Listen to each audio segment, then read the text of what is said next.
Bismillahirrahmanirrahim. Assalamualaikum warahmatullahi wabarakatuh. Saya Wiwi Suryanti, saya dari SMP Darel Salam Kabupaten Bogor. Saya adalah salah satu CGP Angkatan ke-8. Pada kesempatan kali ini saya akan menyampaikan tugas aksi nyata modul 1.4, unggah aksi nyata, diseminasi dan penerapan pengalaman budaya positif. Berikut ini hasil diseminasi dan penerapan pengalaman budaya positif yang saya lakukan di SMP Darel Salam Kabupaten Bogor.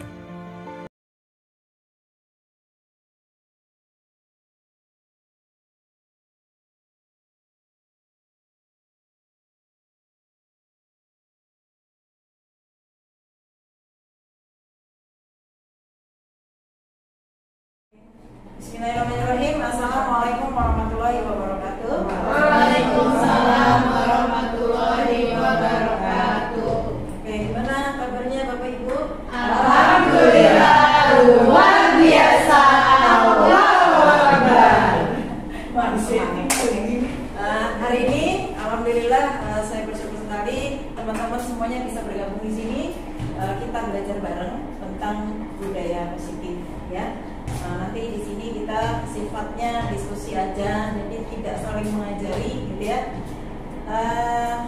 Jadi nanti di sini saya mau menyampaikan konsep inti dari budaya positif di sekolah. Jadi ada beberapa hal yang nanti akan saya sampaikan. Yang pertama tentang perubahan paradigma belajar, kemudian ada disiplin positif, ada nilai-nilai kebajikan, kebutuhan dasar manusia, kemudian motivasi perilaku manusia, posisi kontrol guru, keyakinan kelas, dan segitiga restitusi.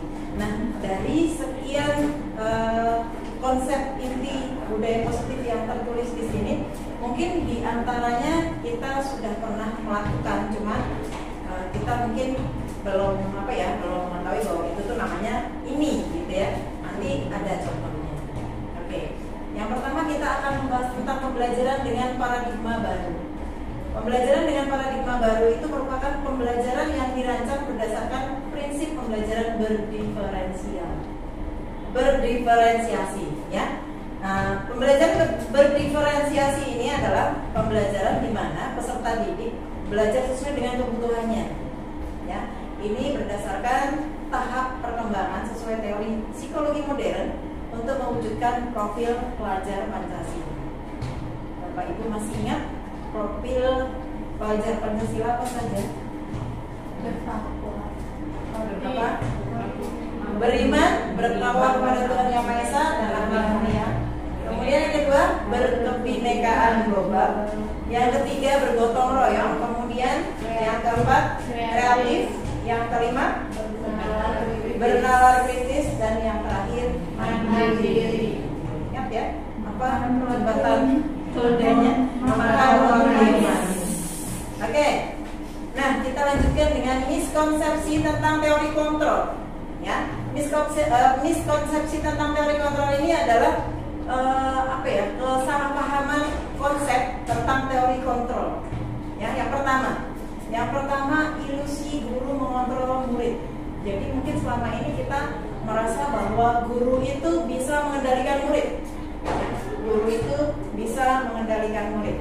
Kemudian yang kedua, ilusi bahwa kritik dan membuat rasa bersalah mampu menguatkan karakter. Jadi terkadang kita kalau ada anak yang membuat kesalahan, melanggar peraturan, terkadang kita menegur di depan teman-temannya, atau kita bicara lantang, kita omelin kayak gitu. Itu sebenarnya membuat anak itu menjadi trauma, menjadi marah, menjadi malu kayak gitu. Nah, itu termasuk dari miskonsepsi dari teori kontrol. Kemudian yang ketiga, ilusi bahwa semua penguatan positif efektif dan bermanfaat. Nah, ini contohnya apa? Misalnya reward, ya. Kadang kan kita misalnya anak-anak itu bisa menjawab soal, mengerjakan tugas dengan tepat waktu misalnya. Terus kita kasih permen atau beng-beng atau apa gitu ya, hadiah berupa hadiah. Nah, nanti kalau misalnya kita biasa seperti itu, anak-anak itu melakukan hal-hal baik itu bukan karena kesadaran mereka, tapi karena pengen dapat hadiah, imbalan. Oke, kemudian yang keempat, ilusi bahwa orang dewasa berhak memaksa. Nah, orang dewasa di sini yang dimaksud adalah guru memaksakan kepada murid. Kamu harus begini ya, kalau enggak nanti kamu dihukum Kemudian mengubah paradigma stimulus respon ke pendekatan teori kontrol. Jadi ini ada stimulus respon tentang dunia yang mungkin selama ini kita masih berpikir seperti ini ya, stimulus respon terhadap dunia. Yang pertama, realitas, kebutuhan kita sama, padahal sebenarnya setiap siswa itu kebutuhannya berbeda-beda. Nah, itu teori kontrolnya, realitas dan kebutuhan kita itu berbeda. Kemudian yang kedua, semua orang melihat hal yang sama, padahal persepsi orang itu terkadang berbeda-beda. Kemudian kita mencoba mengubah orang agar berpandangan sama dengan kita. Kadang tanpa kita sadari kita pengen orang lain itu berpikiran sama dengan kita, kemauan kita dituruti, gitu ya. Padahal sebenarnya enggak, karena kita berusaha memahami pandangan orang lain tentang dunia. Selanjutnya, perilaku buruk dilihat sebagai suatu kesalahan. Terkadang anak-anak itu melakukan kesalahan, kita anggap dia nggak benar, gitu ya. Kita tidak menanyakan mereka itu melanggar peraturan, berbuat salah itu tujuannya untuk apa. Kemudian orang lain bisa mengontrol saya. Yang bisa mengontrol kita siapa, Bapak Ibu? Diri kita sendiri. Nah, misalnya contohnya ini nih. Apa ini? Apa ini? Kepalan tangan. Nah, di dalam kepalan tangan ini anggap saja adalah ada sesuatu yang kita miliki, yang pengen banget kita jaga, sesuatu yang paling berharga di dalamnya sini. Kira-kira kalau misalnya kita diminta buka, kita mau nggak? Kenapa? Itu milik kita. Iya. Punya kita, mau Iya. aja lagi. Ya, walaupun dikit-dikit, walaupun dikasih imbalan, misalnya mobil atau apa gitu. Ya. Nah, itu secara logika seperti itu ya. Ketika kita mempunyai sesuatu yang berharga, kita genggam di sini, terus ada yang berusaha untuk membuka, ya, kita nggak mau dong ya. Nah, makanya itu teori kontrol itu seperti itu. Kita nggak bisa kontrol orang lain, begitu juga kita tidak bisa mengontrol orang lain. Yang bisa mengontrol kita siapa? Diri sendiri. Bisa dibedakan. Ini ya. Sama. Nanti ya. Kalau ini nggak bisa. Oke, kemudian saya bisa mengontrol orang lain. Nggak bisa ya. Tadi kan kita kalau sudah menggenggam, mau disuruh apa aja, mau dikasih apa aja, ya nggak mau. Karena begitu kita buka, yang punya kita lepas. Kemudian pemaksaan ada pada saat bujukan gagal. Nah, misalnya kita menghadapi anak-anak yang bermasalah. Kita nggak berhasil nih, sudah berkali-kali. Akhirnya kita menggunakan cara paksa. Ya sudah, kalau kamu nggak mau nurut, kamu dapat sanksi. Gitu ya. Itu sesuatu yang mungkin harus kita tinggalkan misalnya. Kemudian model berpikir menang kalah. Jadi terkadang kita begini, ketika kita menghadapi anak yang bermasalah, kita memaksakan, dia melakukan, kita merasa menang, dia yang kalah, gitu ya. Padahal seharusnya kita harus menang dan dia juga harus menang, gitu ya. Jadi bagaimana solusi itu bisa membuat mereka merasa aku juga menang. Dan kita pun merasa kita juga menang. Iya, betul. Oke, kita lanjutkan ya. Nah, kita berpindah ke disiplin positif. Disiplin di sini berasal dari kata disiplina yang artinya belajar. Disiplin mengacu pada disiplin diri yang memiliki tanggung jawab terhadap apa yang dilakukan berdasarkan nilai-nilai yang diyakini. Kemudian, disiplin positif adalah salah satu cara penerapan disiplin yang bertujuan untuk menumbuhkan kesadaran serta memberdayakan peserta didik tanpa imbalan, penghargaan, ancaman, atau hukuman. Nah, sebagai seorang guru, kita sebagai pendidik, tujuan kita adalah menuntun murid yang memiliki disiplin diri sehingga mereka berperilaku mengacu kepada nilai-nilai kebajikan universal dan memiliki motivasi intrinsik dalam perubahan ke arah yang lebih baik. Jadi ketika anak itu berubah menjadi lebih baik itu bukan karena pengaruh dari luar, tapi karena kesadaran dalam diri mereka. Nah, ini adalah nilai-nilai kebajikan. Nilai-nilai kebajikan itu adalah nilai yang disepakati bersama. Ini terlepas dari suku, bangsa, agama, bahasa maupun latar belakang. Nah, nilai-nilai kebajikan ini dibedakan menjadi 3. Yang pertama, nilai-nilai berdasarkan profil pelajar Pancasila. Tadi yang sudah kita sebutkan ya, ada beriman dan bertakwa kepada Tuhan Yang Maha Esa dan akhlak mulia, kemudian berkebinekaan global, gotong royong, mandiri, kreatif, dan bernalar kritis. Selanjutnya ada pembagian yang kedua berdasarkan IBO, Primary Years Program. Ini isinya adalah toleransi, rasa hormat, integritas, mandiri, menghargai, antusias, kemudian empati, keingintahuan, kreativitas, kerjasama, percaya diri, dan komitmen. Nah, selanjutnya yang ketiga, keterampilan hidup atau life skill. Di sini nilai-nilai kebajikannya adalah dapat dipercaya, lurus hati, pendengar yang aktif, tidak merendahkan orang lain, dan memberikan yang terbaik untuk diri sendiri. Oke, kita beralih ke kebutuhan dasar manusia. Apakah kita semuanya mempunyai kebutuhan dasar? Ya, pastilah ya. Kalau kita masih sebagai manusia, pasti kita punya kebutuhan dasar. Nah, kebutuhan dasar di sini adalah segala sesuatu yang kita lakukan untuk mendapatkan apa yang kita inginkan. Seluruh tindakan yang kita lakukan memiliki tujuan tertentu, dan semua usaha terbaik yang kita lakukan adalah dalam rangka agar kebutuhan dasar kita terpenuhi dengan baik. Apa saja kebutuhan dasar manusia? Ada 5. Yang pertama, bertahan hidup. Yang kedua, kasih sayang dan rasa diterima. Yang ketiga, penguasaan. Yang keempat, kebebasan. Dan yang kelima, kesenangan. Contohnya apa? Bertahan hidup. Bekerja. Bekerja itu untuk apa? Makan. Untuk makan. Terus apa? Pakaian. Ya, terus kebutuhan pokok. ya, kebutuhan pokok. Sandapan, pakaian, tempat tinggal, Sandapan. kesehatan. Nah, di sini saya akan memberikan contoh ketika anak kita, salah satu anak kita misalnya bermasalah di dalam kelas, dia pas pelajaran terlihat malas-malasan, cuek gitu ya, cuek. Terus pas waktu makan istirahat, dia mengambil makanan temannya, pokoknya nyari rusuh gitu ya. Terus ditanya sama gurunya, kenapa kamu ngambil makanan? Iya, karena saya lapar, karena saya tidak dibekali. Nah, ini berarti dia sedang mencari kebutuhan untuk bertahan hidup, ya, makan. Kemudian yang kedua, kasih sayang dan rasa diterima. Contohnya apa?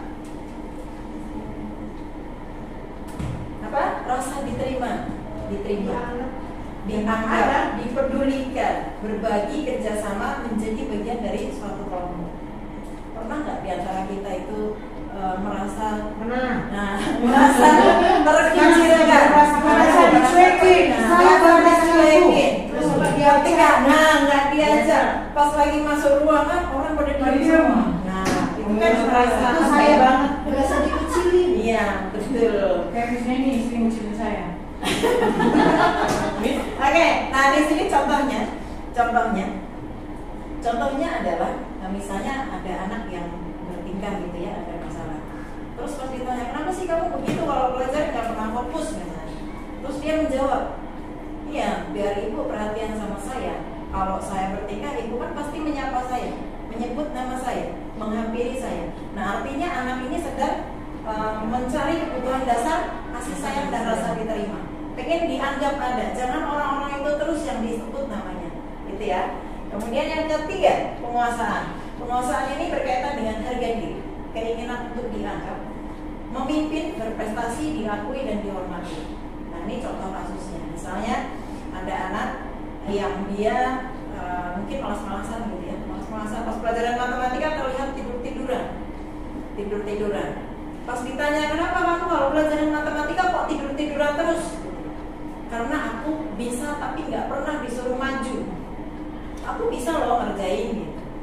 Ya, terus pas disuruh maju, iya benar bisa dia. Berarti dia sedang membutuhkan kebutuhan dasar manusia dalam hal penguasaan. Dia pengen diakui bahwa dia bisa, gitu ya. Kemudian yang keempat, kebebasan. Kebebasan di sini ada mandiri, memiliki pilihan, mencoba hal baru, mampu mengendalikan arah hidup seseorang. Nah, ini contohnya. Misalnya, mungkin di antara kita sering ya menemui anak-anak yang dia itu malas-malasan ketika pelajaran kita. Pernah nggak kita tanya, kenapa kamu kok malas-malasan? Iya, habis belajarnya begitu-begitu aja. Aku pengennya belajarnya dengan model yang lain, gitu ya. Berarti dia sering lagi mencari kebutuhan dasar manusia dalam hal kebebasan. Aku pengen yang lain, pengen ada pilihan lain yang sesuai dengan yang aku mau, gitu. Kemudian yang terakhir, kesenangan. Kesenangan ini berkaitan dengan bermain, antusiasme dan tertawa. Contohnya, misalnya kayak Bilal ya, kita punya murid Bilal. Ketika dia berbuat sesuatu dan kita melarang, Bilal jangan, dia lari, ya, dikejar kan? Dikejar. Pas ditanya, kita nggak pernah nanya Bilal, kenapa kamu lari gitu kan? Nanti kita coba saja awal, kita coba nanti. Nah, ditanya, Bilal kenapa kamu lari? Terus Bilal menjawab, nah saya berhasil kan membuat ibu mengejar saya, seru bu, gitu. Nah, artinya dia sedang memenuhi kebutuhan dasarnya dalam hal kesenangan. Itu ya, ibu. Banyak kejadian di antara kita ya. Oke, kemudian kita beralih ke motivasi perilaku manusia. Nah, ini mungkin banyak terjadi di dalam diri kita. Ini ada motivasi yang sifatnya intrinsik dan ada yang sifatnya intrinsik. Yang pertama, motivasi yang kita lakukan itu untuk menghindari ketidaknyamanan atau hukuman. Nah, ini yang terjadi di kita biasanya soal kehadiran di dalam kelas, kehadiran di sekolah, gitu ya. Kok kita mau sih datang pagi-pagi absen, gitu ya. Nah, kalau ditanya, saya pun kalau ditanya mungkin menjawab ini, biar nggak dipotong gajinya, gitu kan? Biar nggak dipotong gajinya. Nah, ini adalah motivasi ekstrinsik. Kemudian yang kedua, untuk mendapatkan imbalan atau penghargaan dari orang lain. Nah, karena yayasan sudah mengumumkan bahwa kalau kita itu ikut lomba, kita bakalan dapat, kita dapat hadiah. Akhirnya kita ikut lomba. Biar apa? Biar dapat hadiah. 6 juta. Gitu, 6 juta. Bukan untuk niat pengembangan diri gitu ya. Oke, 6 juta kalau misalnya menang gitu. Nah, kemudian yang ketiga, motivasi intrinsik ini untuk menjadi orang yang mereka inginkan dan menghargai diri sendiri dengan nilai-nilai yang mereka percaya. Nah, inilah sebenarnya yang dicari itu ini, agar kita itu melakukan apa-apa karena kesadaran diri kita. Oh, ini kewajibannya. Oh iya, aku harus disiplin misalnya. Cuman ya memang agak sulit ini. Oke, kemudian kita beralih ke 5 posisi kontrol guru. Jadi kita itu sebagai guru itu memiliki posisi kontrol. Nah, nanti kita lihat ya, kita lebih banyak menggunakan posisi kontrol yang mana di antara 5 ini. Yang pertama, posisi kontrol guru sebagai penghukum. Yang kedua, sebagai pembuat merasa bersalah. Yang ketiga, sebagai teman. Yang keempat, sebagai pemantau. Dan yang kelima, sebagai manajer. Kita lihat satu persatu. Pertama, contoh penerapan 5 posisi kontrol guru. Ya, ada kasus siswa sering terlambat datang ke sekolah. Ini dikasih hukuman berdiri di lapangan selama 1 jam pelajaran. Nah, ini adalah contoh penghukum. Kamu telat, ya udah kamu diri aja di situ, hormat bendera misalnya 1 jam, dijemur, dia nggak boleh ikut masuk pelajaran. Kamu nggak ngerjain tugas, keluar. Nah, itu berarti kita sedang berada dalam posisi kontrol guru sebagai penghukum. Kemudian yang kedua, berapa kali ibu harus memberitahu kamu selalu saja mengecewakan ibu. Jadi ini apa ya? Harus, tapi membuat orang itu nyelkit gitu ya. Membuat merasa bersalah. Jadi siswanya, oh iya ya, aku kok sering mengecewakan guru. Ini membuat merasa bersalah. Mungkin kita juga sering melakukan ini. Kemudian yang ketiga, ayo dong ikuti aturan sekolah. Tolong bantu ibu ya sekali ini. Ya sudah, tidak apa-apa, lain kali jangan sampai berbuat seperti ini lagi ya. Nah, ini kita sedang menggunakan posisi kontrol sebagai teman. Ya, kita ngobrol seperti teman, dan namanya teman itu ya pasti membuat orang lain itu nyaman, gitu ya. Kemudian yang keempat, kamu sudah melanggar peraturan sekolah, kamu tahu konsekuensinya. Setelah ini kamu tidak boleh terlambat lagi ya. Nah, ini posisi kontrol sebagai pemantau, pengawas, gitu ya. Ini udah memperhatikan, oh ya kamu sering melanggar peraturan, kamu harus tahu konsekuensinya. Yang terakhir, apakah kamu tahu kesalahanmu? Kira-kira bagaimana kamu memperbaiki kesalahanmu? Nah, ini adalah posisi kontrol sebagai manajer. Nah, dari 5 posisi kontrol ini, yang sering kita lakukan posisi kontrol mana? Penghukum, terus pembuat merasa bersalah ya. Mungkin di antara 5 ini kita pernah melakukan semuanya, tapi mungkin yang paling sering adalah sebagai penghukum dan pembuat merasa bersalah. Standarnya, bukan standarnya, idealnya kita menggunakan posisi kontrol yang mana? Manajer, teman, satu lagi pengawas ya. Jadi Idealnya itu kita punya 3 itu yang sering kita lakukan. Tapi kalau misalnya memang terpaksa kita harus sebagai posisi kontrolnya sebagai penghukum atau membuat merasa bersalah, ya nggak apa-apa. Tapi ya jangan terlalu sering. Oke. Sekarang ini ada kuis. Silahkan dijawab. Posisi kontrol guru apakah aku? Yang pertama, saya kecewa sekali dengan kamu. Apa? Merasa bersalah. Merasa bersalah. Oke, betul. Kemudian yang kedua, kamu tidak pernah benar melakukannya. Merasa bersalah? Kamu tidak pernah benar melakukannya. Coba kita lihat ya. Kamu tidak pernah benar. Berarti kan dia sudah sering memantau ya. Tidak pernah benar nih. Oke, selanjutnya. Apa rencanamu untuk menyelesaikan masalah ini? Manajer. Manajer atau teman? Manajer. Oke, kita lihat manajer. Oke, ayolah lakukan demi ibu.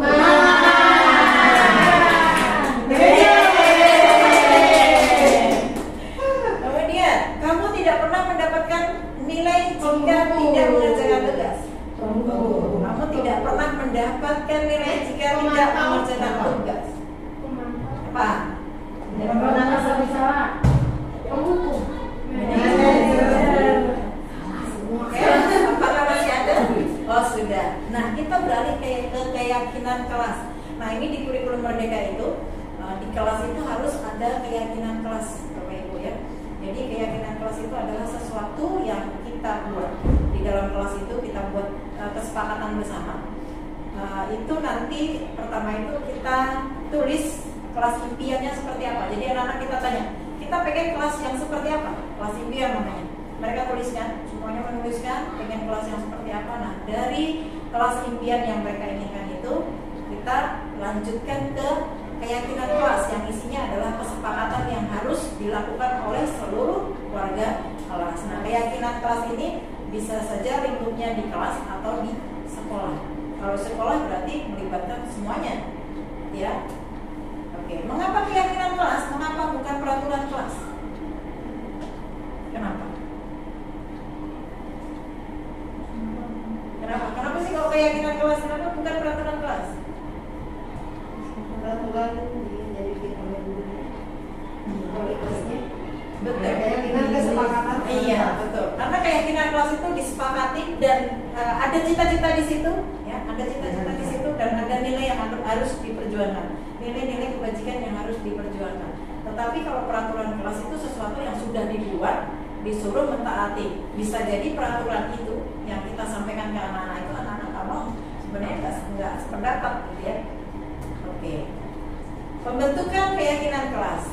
Nah, keyakinan kelas itu harus bersifat abstrak. Kemudian yang kedua berupa pernyataan universal. Tadi ya nilai-nilai universal. Kemudian yang ketiga dibuat dalam pernyataan positif. Jadi pernyataannya bersifat positif. Nah, ini guru bahasa Indonesia pasti tahu. Yang keempat, sedikit saja agar mudah diingat. Jadi keyakinan kelas itu nggak usah sampai 20 poin gitu ya. 5 atau 7 aja biar gampang diingat. Kemudian sesuai dengan kondisi kelas dan sekolah sehingga mudah diterapkan. Bisa saja setiap kelas itu berbeda-beda keyakinan kelasnya, karena sesuai kesepakatan dan kebutuhan kelas. Dan yang keenam, semua warga sekolah atau warga kelas dilibatkan saat membuat keyakinan kelas. Nah ini contoh keyakinan kelas yang kemarin saya buat di kelas 7B. Oke, ini contohnya ya.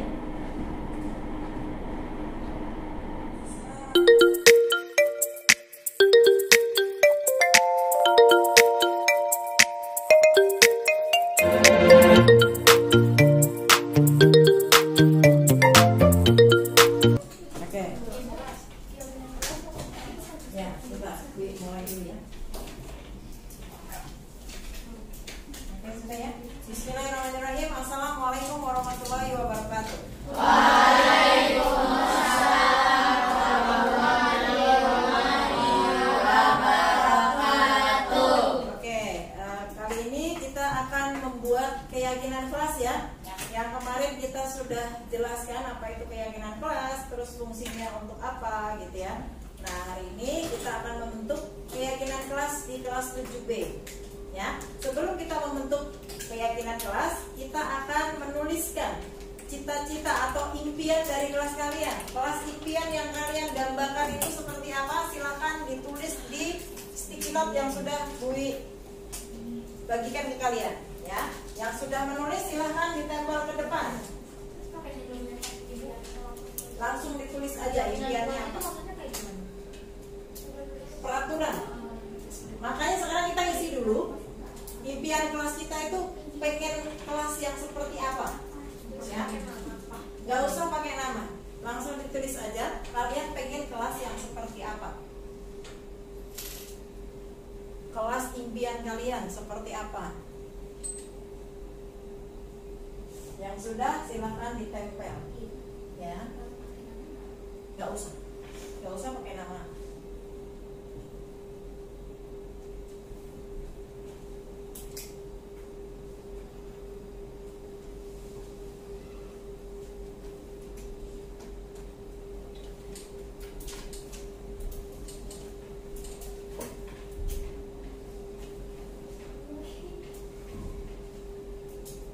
Ada yang sudah?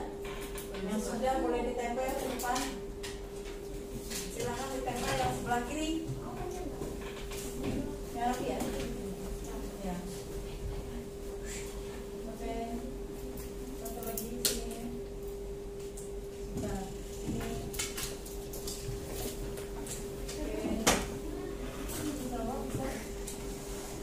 Oke.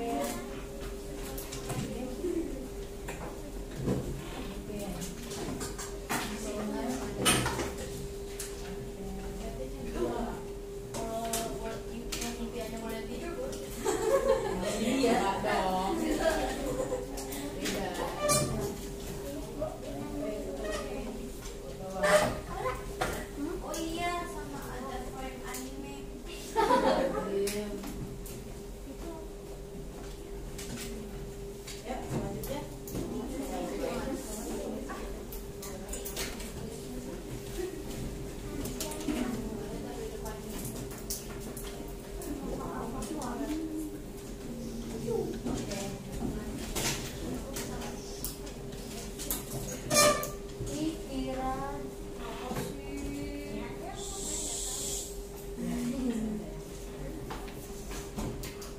Oke. Sudah semua? Oh, belum. Ya, siapa yang belum?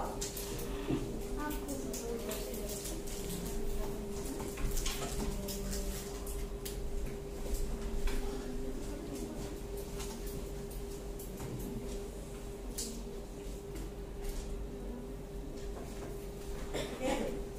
Satu lagi. Oh, masih ada dua lagi.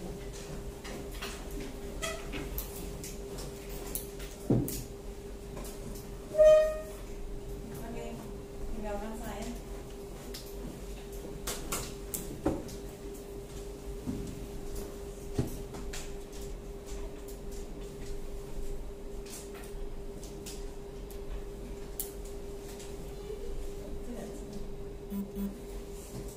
Oke, sudah semua ya? Sudah semua. Nah, ini ada beberapa impian dari kalian ya. Yang pertama Bui bacain ya. Ada loker, tempat sampah di dalam kelas, kelas bersih dan wangi. Kemudian yang kedua, tenang, nyaman, bersih. Yang ketiga, kelas yang bersih dan apa? Dan apa nih? Pastinya nyaman saat belajar, tidak berisik. Menjadi kelas yang membawa nama baik, oke. Menjadi kelas yang paling berprestasi dan baik, oke. Damai, seru, dan lucu, kelas bisa dingin. Bersih, nyaman, dan tidak berisik. Kemudian kelas yang tidak ribut saat pelajaran sedang berlangsung atau saat ada guru. Kemudian kelas yang gampang diatur, kelas yang bisa dibilangi, kelas yang tenang. Kalau bisa yuk. Kelas yang bersih, kelas yang nyaman, kelas yang wangi. Kelas yang colorful, penuh energi positif. Ada locker, santai, seru, banyak kenangan, dan AC-nya lebih dingin. Kelasnya tenang, gak berisik terus, gak keluar kelas kalau bukan jam istirahat. nggak ngebully teman atau ngatain yang jelek. Oke, gue setuju. Ada rocker, kelasnya damai, tidak ada keributan. Kelas yang asik, seru, random. Kelas yang bersih, rapi, dan tidak kotor. Bercanda jangan keterlaluan. Kemudian aku ingin kelas yang kompak, damai, keren, kondusif, dan seru. Kelas impian, hening, tidak berisik, tidak usil, dingin, damai, lucu. Kelas asik, tidak berkata kasar, bercanda jangan kelewatan. Ketika belajar tertib, PH-nya digampangin.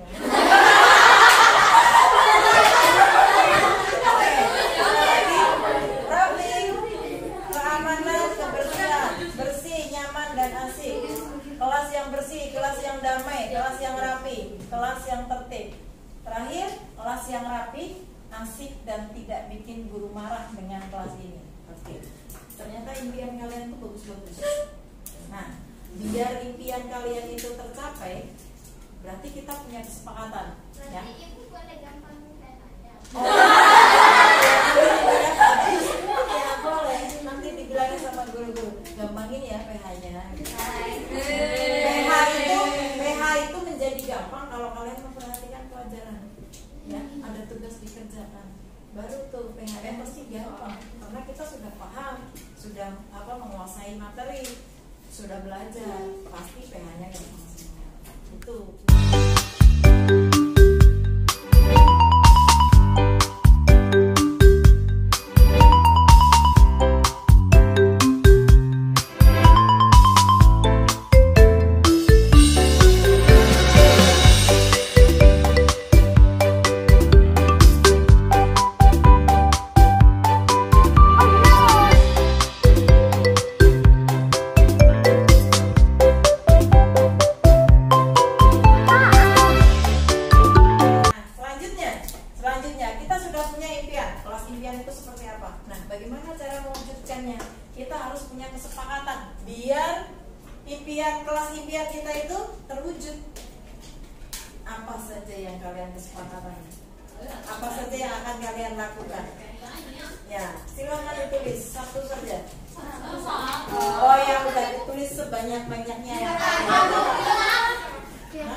Keyakinan kelas itu sesuatu yang kita sepakati agar kelas impian yang sudah kalian tulis itu terwujud.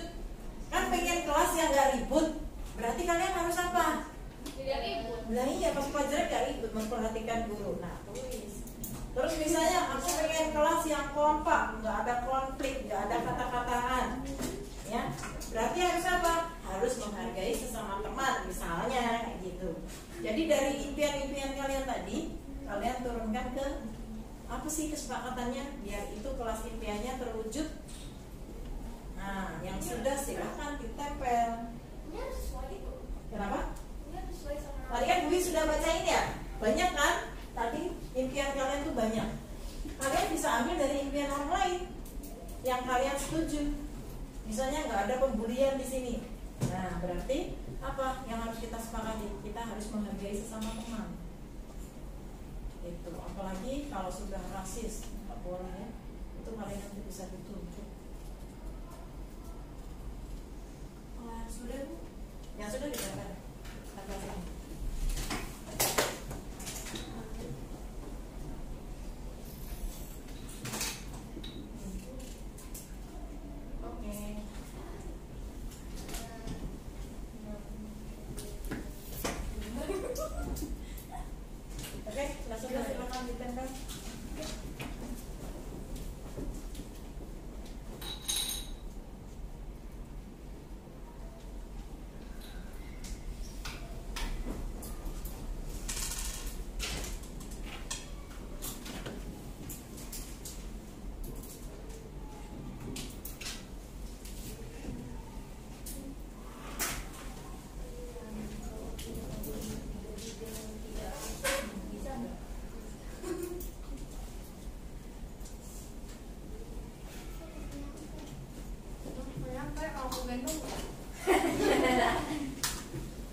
Apa dikatain?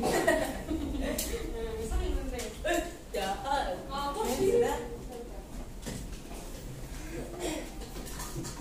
Apa sih? Enggak banget. Aku pengen banyak. Enggak deh. Berapa? Oke. Nggak tahu.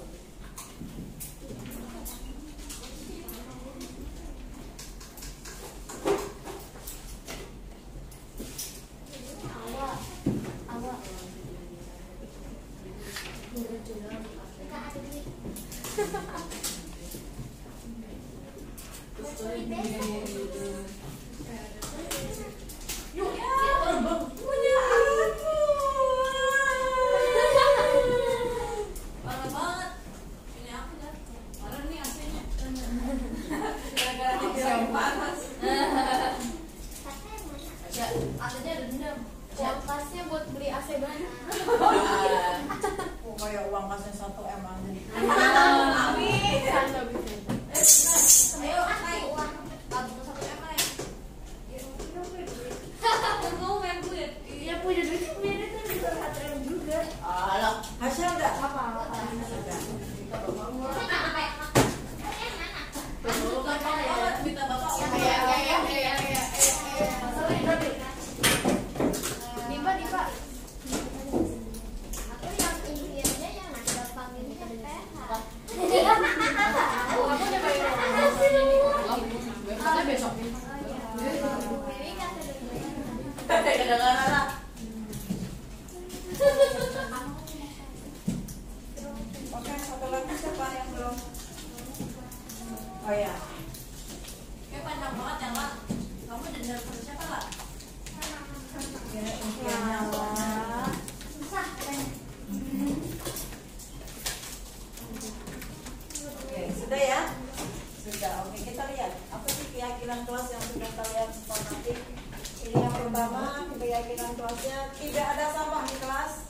Berarti membuang sampah pada tempatnya ya. Oke, tertib saat belajar, menghargai guru yang sedang mengajar dan menghargai temannya. Kemudian tidak bermain kasar, tidak bercanda keterlaluan. Oke, menabung bersama biar bisa beli AC baru. Nah, ini bisa menghubungi orang, menjaga kebersihan. Oke, tidak berisik saat jam pelajaran. Saat ada guru yang mengajar, tidak bersiksa, harus menghargai agar menjaga nama baik kelas. Oke, sepakat ya itu ya? Oke, kemudian tidak keluar kelas saat tidak ada guru. Yang kedua, telinganya dipakai kalau sudah diteriakin. Nggak ada kekerasan, tidak ngeyel saat dinasihati, tidak salah. Jika salah tidak usah mengelak. Oke. Tidak keluar kelas, tidak ngata-ngatain teman, dengerin kata guru, baik sama teman, tidak berisik kalau nggak ada guru, nasihati teman yang ngebully. Oke. Tidak membuli teman, tidak teriak-teriak tanpa alasan, tidak berkata kasar, belajar dengan tenang, mendengarkan yang guru sampaikan, membuang sampah pada tempatnya. Oke. Tidak boleh mengejek teman. Oke. Tidak membuli teman, tidak bicara kasar, tidak membuang sampah sembarangan di kelas, mengikuti aturan kelas, tidak mengobrol, bercanda atau memainkan barang saat pelajaran agar tidak berisik. AC-nya harus apa ini?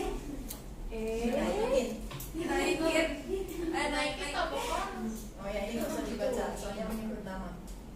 Tidak bercanda saat guru sedang mengajar, belajar dengan giat, tidak membuli teman atau rasis, tidak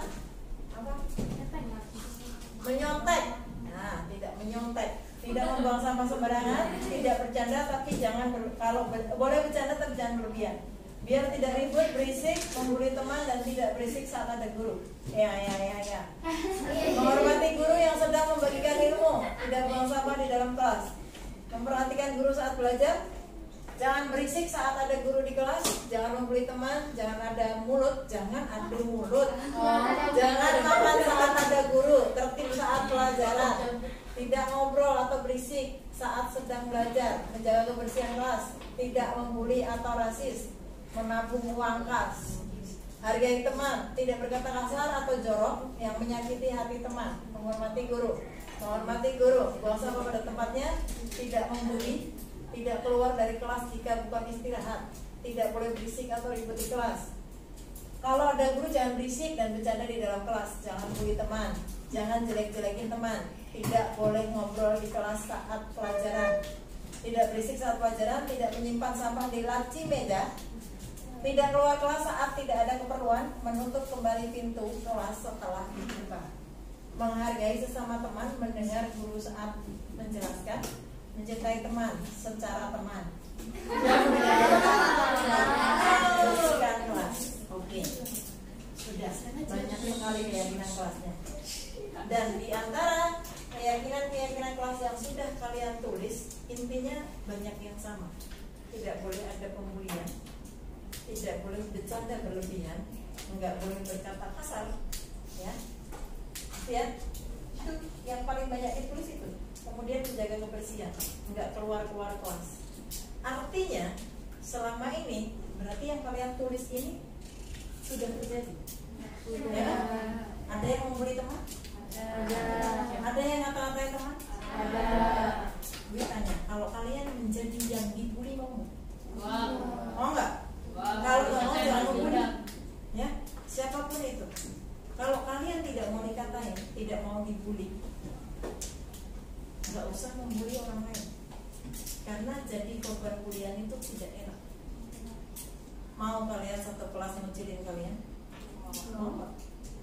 Nggak bisa apa dikata-katain gitu. Apalagi main fisik, katain jelek lah, dikatain apalah gitu, nggak boleh ya. Memang kalian sudah paling cantik di dunia, paling cantik bully di sini. Nggak ada yang rasis ya, ngatain.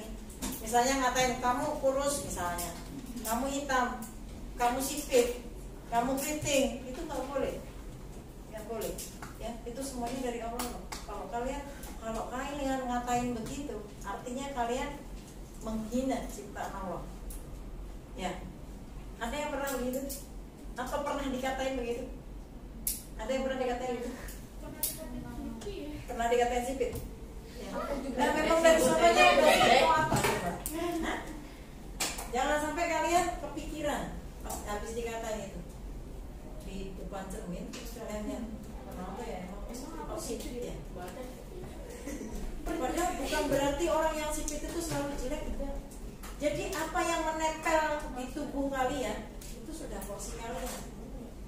Kalau kalian misalnya dilahirkan sebagai orang yang hidungnya pesek misalnya, terus kalian bermimpi gimana ya kalau misalnya hidung itu mancung, ya lucu jadinya. Orang porsinya dari Allah dikasihnya begitu kok ya. Jadi jangan pernah menghina teman, apalagi menghina fisik ya. Itu bukan hak kalian, dosa kalian. Menghina ciptaan Allah nggak boleh, nggak boleh membuli teman. Mulai dari hari ini, saat ini bully ngomong, nggak boleh ada yang membuli.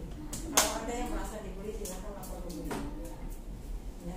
Nggak apa-apa dibilang cepu, biarin aja. Kenapa? Daripada keburukan berkembang biak di sini ya kan? Sepakat ya? Oke, sepakat. Tidak ada pembulian. Oke, gue tulis lagi di sini biar kalian ingat. Tidak ada pembulian.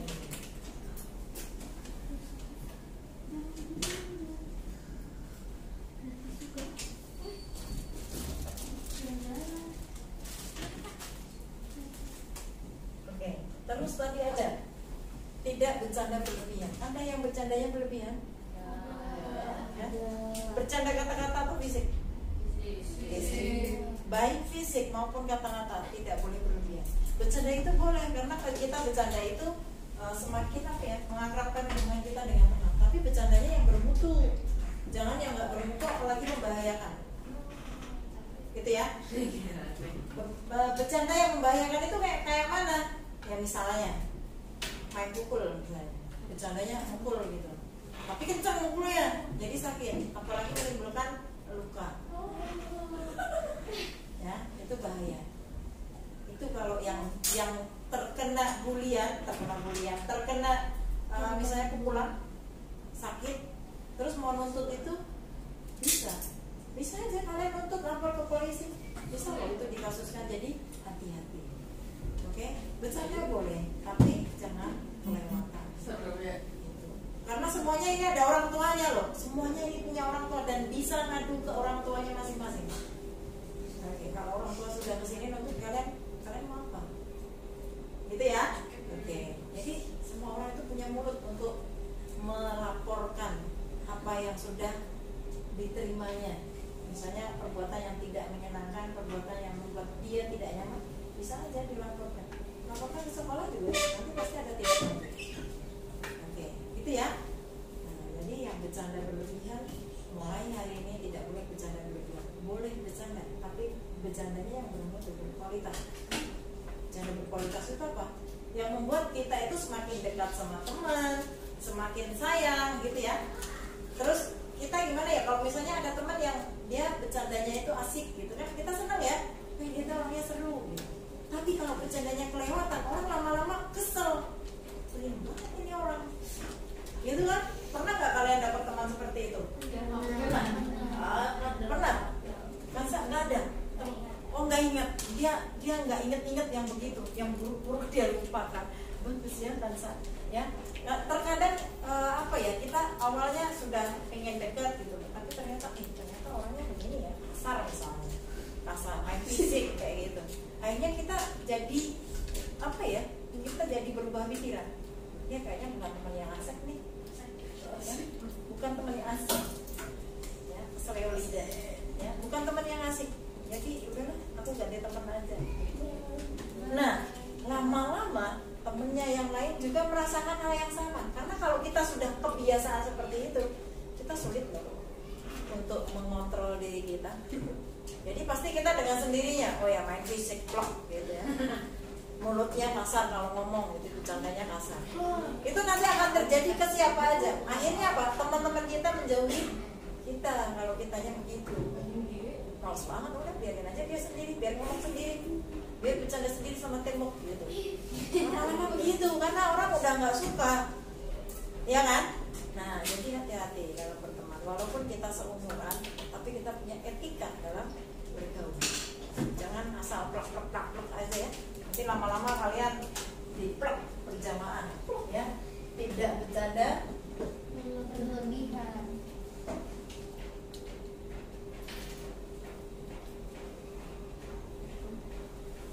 Oke, terus ada lagi. Ini hampir semuanya menulis tidak keluar kelas ketika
itu rata-rata menuliskan itu.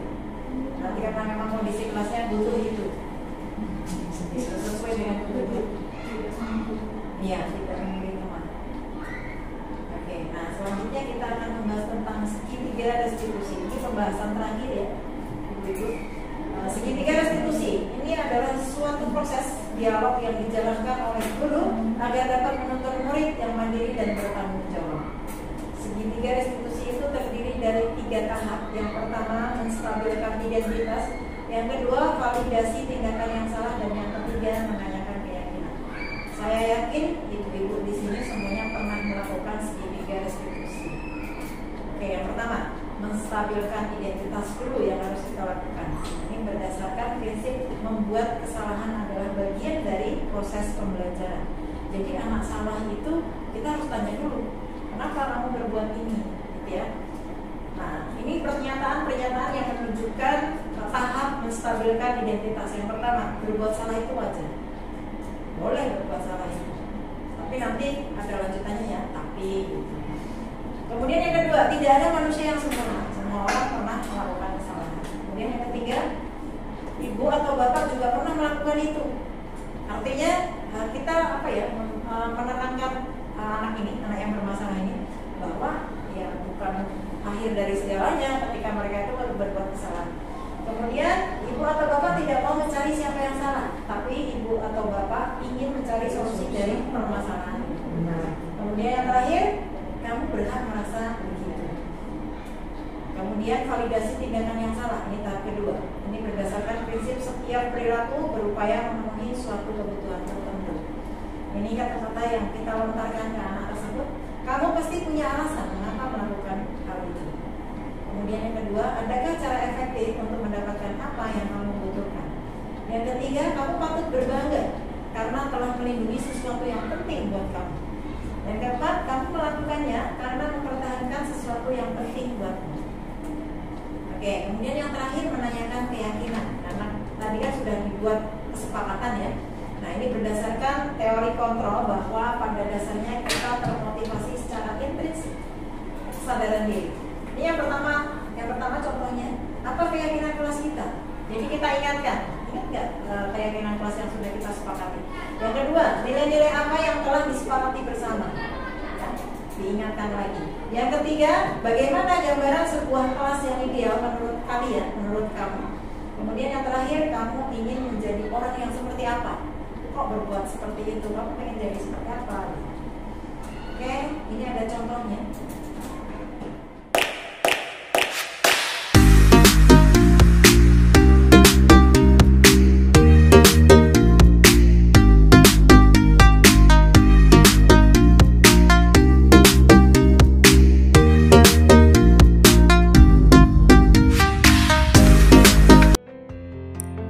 Berikut ini praktek segitiga restitusi di SMP Darul Salam.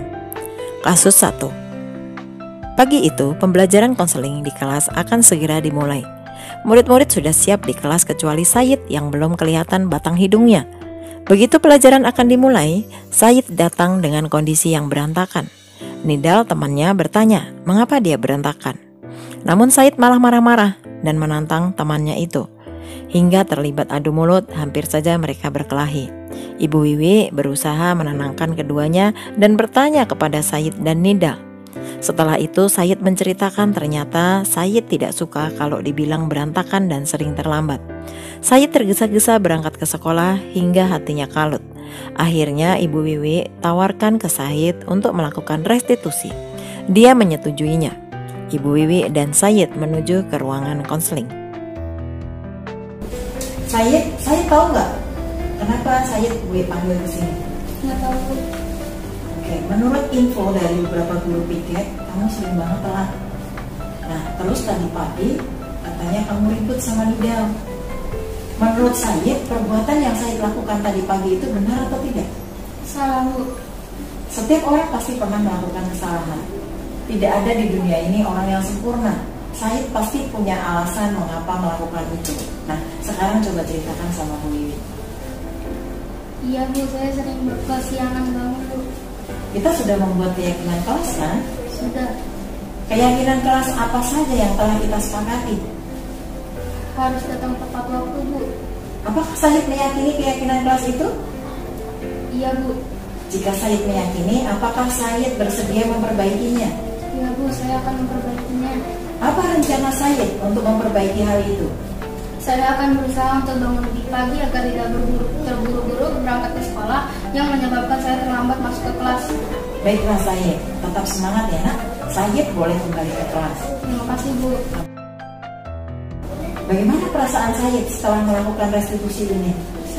Saya lebih lega, Bu, dan saya merasa bahwa setiap perbuatan yang kita lakukan saya harus lebih kita pertanggungjawabkan.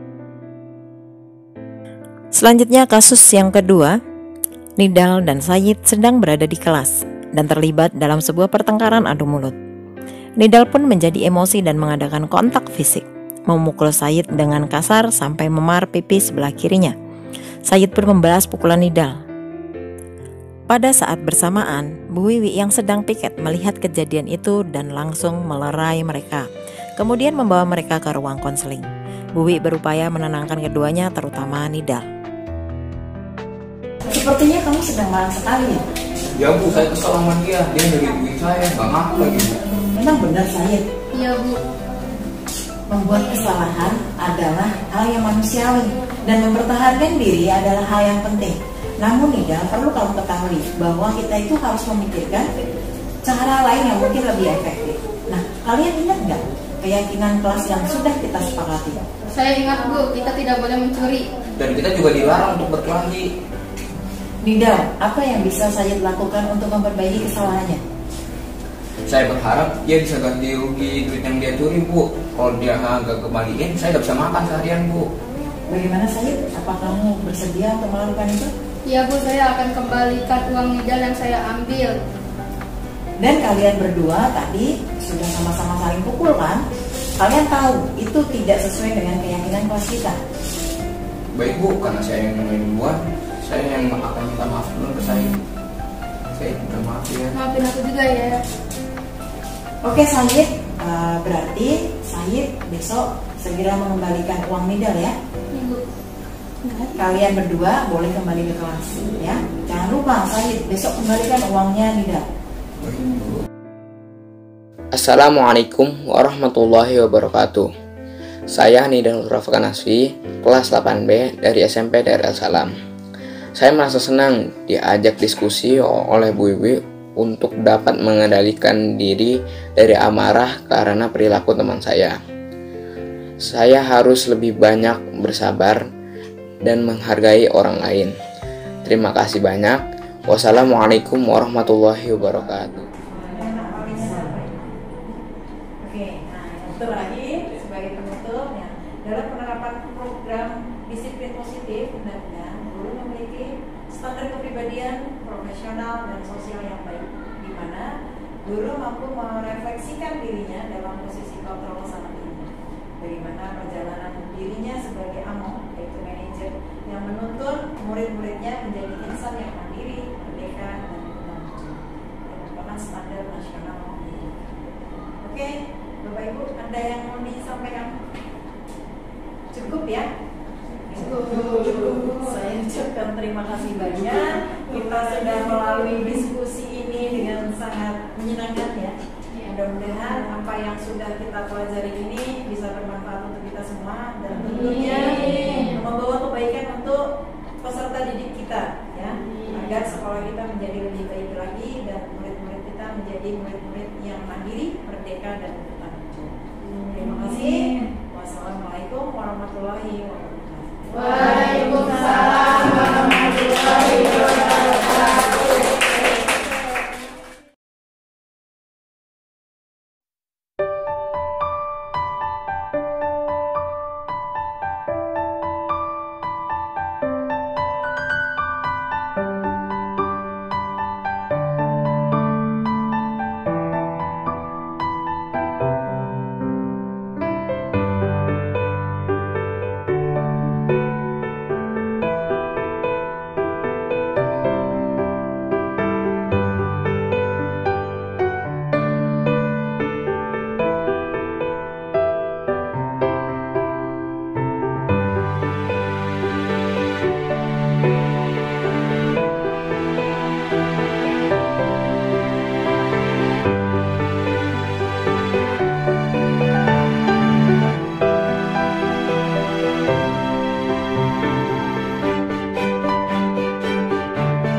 Nah, demikian tadi pelaksanaan diseminasi dan pengenalan pengalaman budaya positif di sekolah kami SMP Darul Salam.